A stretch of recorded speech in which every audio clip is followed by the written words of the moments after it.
Welcome back, America. It's propitious that we have our friend, former Speaker Newt Gingrich, with us, because he's more than a former speaker. He's a philosopher, he's a historian, and he's a thinker.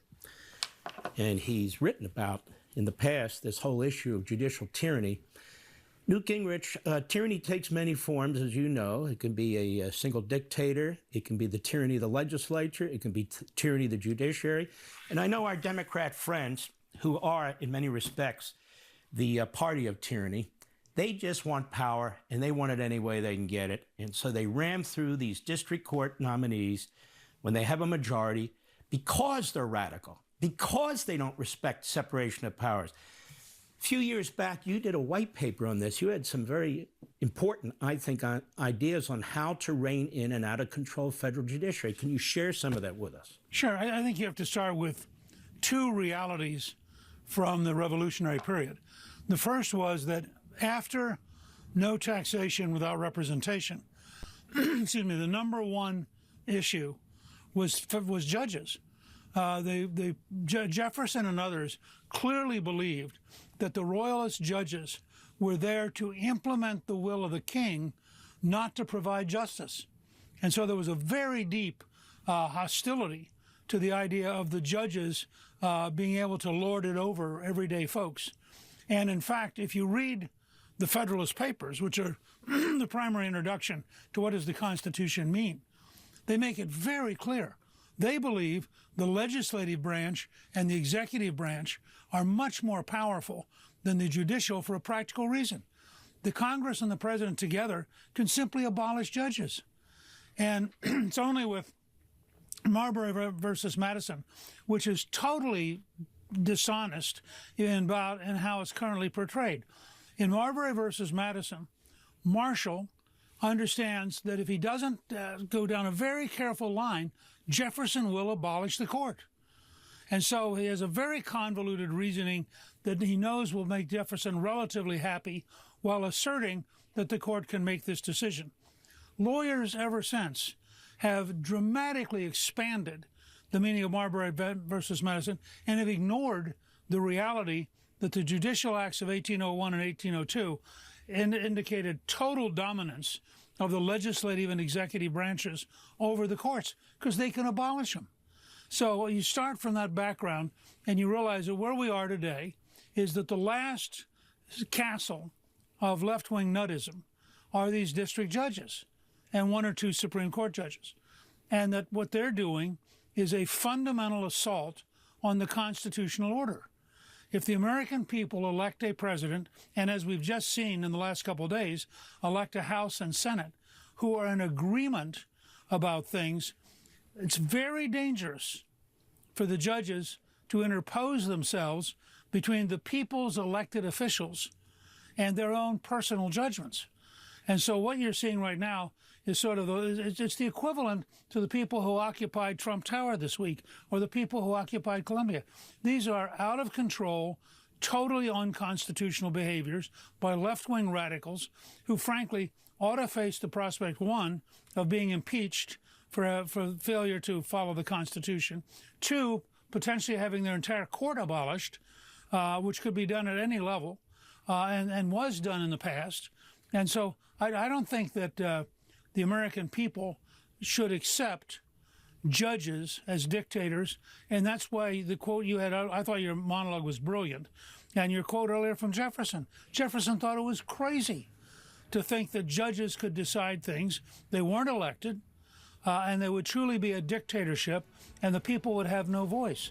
And so Jefferson was very bold and very strong in taking on judges. We'll be right back. Welcome back, America. Newt Gingrich. Does Congress not have enormous power over the lower courts? And can't they at least look into this issue?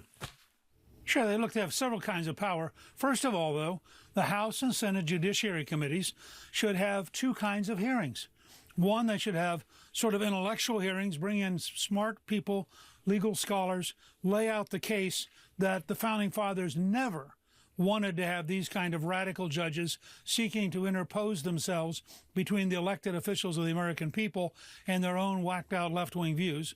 And then second, I think it would be very educational to bring in the weirdest of the judges and have them under oath explain why they made the decision they did, what the source of that decision in the Constitution is, why it's a legitimate decision.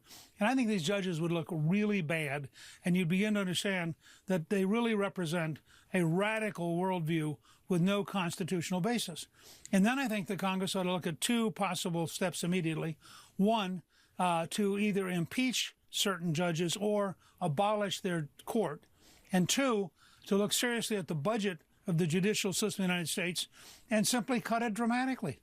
The point that Hamilton makes in the Federalist Papers is that the courts in the end cannot win a fight with the elected officials of the legislative and executive branches because the money and the power comes from those two branches.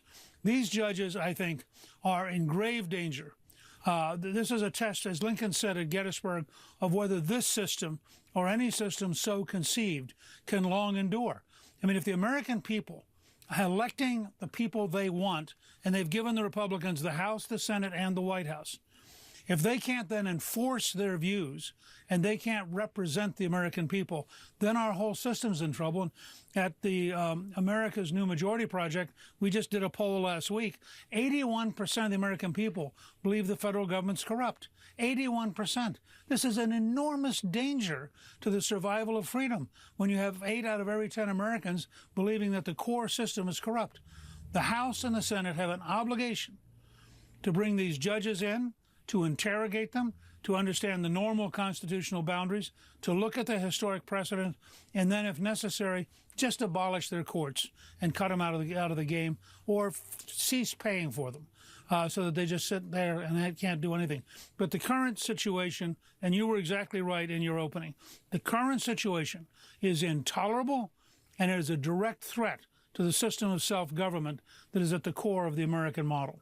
Do you think Newt Gingrich, that the Chief Justice of the United States, I keep reading his fawning press about he's concerned about the reputation of the court, that it not be considered partisan, and on and on and on.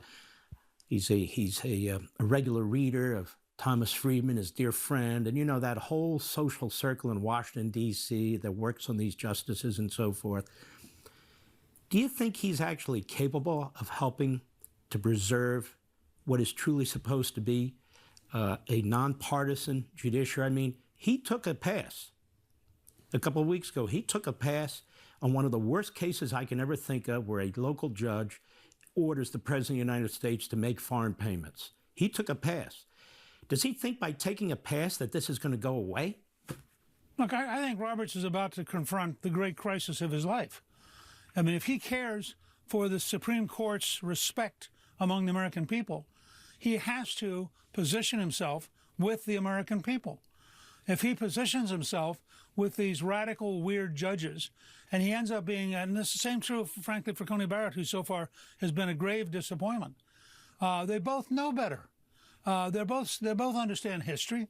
It is intolerable that an elite sitting in judge robes should impose their views on the elected officials of the American people.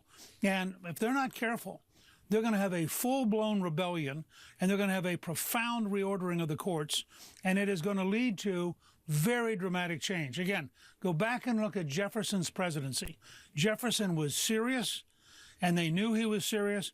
The Jeffersonians at one point had a large faction that wanted to abolish the Supreme Court, and Jefferson said, be calm.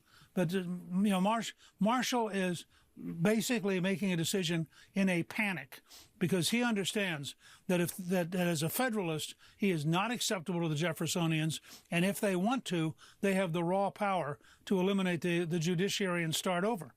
Well, that's in the Constitution. It's in American history. I recommend everybody take a look at the Judiciary Acts of 1801 and 1802.